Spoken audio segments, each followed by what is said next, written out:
luto na. So, majita.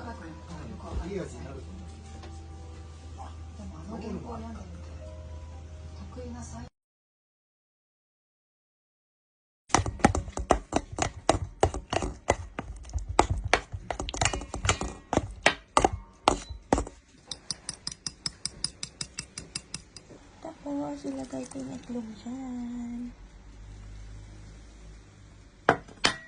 Tapos, haluin yan. Tapos, ilagay ko na yung sugar. Tapos, i-mix ko ulit. Mix lang yung sugar. Hanggat wala ng buo-buo. Ilagay natin yung flour. 1.5 cups lang to guys. Tapos, haluin ulit natin to. Ilagay ko na yung flour. Tapos, ilalagay ko yung tawag nito, baking soda. 1 tablespoon. Tapos, hahaluin. Nahalo ko na yung flour at saka yung lahat-lahat. So, ilagay ko yung butter.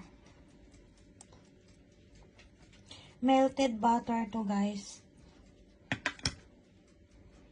Na-mix na natin. Lagyan natin ng vanilla.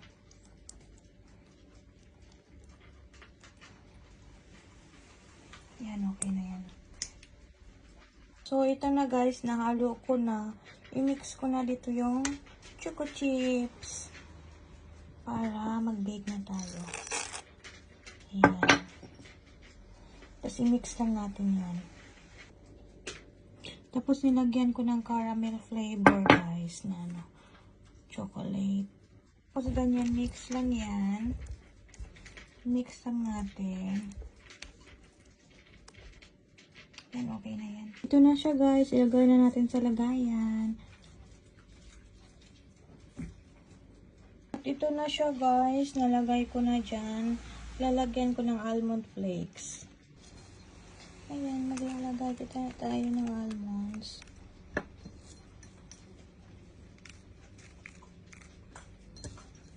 Damihan natin para masarap.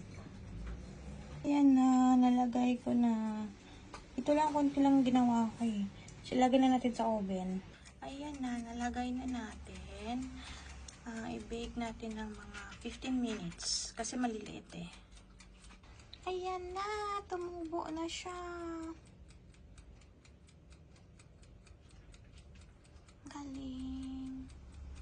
Lumaki na siya ng lumaki guys. Tingnan nga natin.